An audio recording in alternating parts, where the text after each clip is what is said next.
Ed ora cambiamo pagina, parliamo invece di medicina, in particolare di sarcomi, perché a Gorizia c'è un'equipe medico-chirurgica d'avanguardia per la cura dei tumori muscoloscheletrici, è guidata dal dottor Franco Gherlinzoni, che è anche il presidente del CIOSM, il club italiano di oncologia del sistema muscoloscheletrico.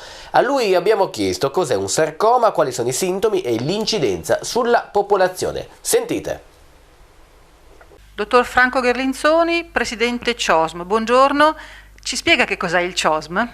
Il CIOSM è il club italiano di oncologia del sistema muscoloscheletrico, che è stato intitolato al professor Mario Campanacci. Il professor Mario Campanacci è stato il più grande chirurgo e studioso di questi tumori, direttore del centro tumori dell'Istituto Ortopedico Rizzoli di Bologna, ed è una società scientifica che nell'ambito della Società Italiana di Ortopedia e Traumatologia racchiude tutti gli studiosi, tutti i ricercatori, tutti i chirurghi nell'ambito dell'oncologia muscoloscheletrica.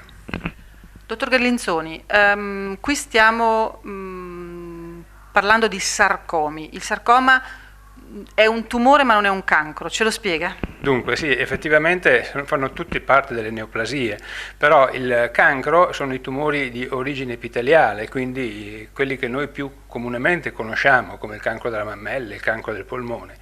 I tumori muscoloscheletrici fanno parte di un altro gruppo che sono i sarcomi, che sono i tumori di origine connettivale, cioè derivano dai tessuti di sostegno degli arti. E quindi hanno un'evoluzione che anch'essa è purtroppo spesse volte drammatica, però hanno anche una diffusione, una crescita che è differente rispetto a quella dei cancri. Qual è l'incidenza sul totale dei tumori? Beh, sono tumori molto rari fortunatamente, però qui bisogna fare una precisazione. Le classificazioni sono piuttosto complesse, perché noi parliamo di sarcomi, non di un unico sarcoma, ma sono tanti sarcomi, perché tutti i tessuti degli arti possono degenerare e produrre dei tumori maligni, quindi c'è il tessuto osseo, il tessuto cartilagineo, il tessuto fibroso e così via.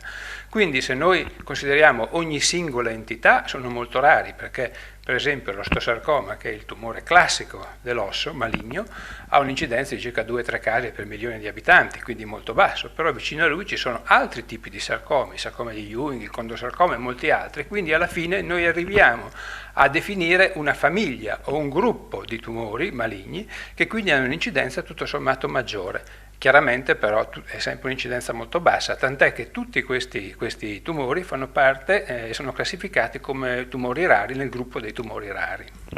E a proposito di screening, come ci si accorge, come si fa la diagnosi? Beh, purtroppo non esistono nessuna possibilità di screening per questi tumori, perché non vi sono né esami di laboratorio né altro.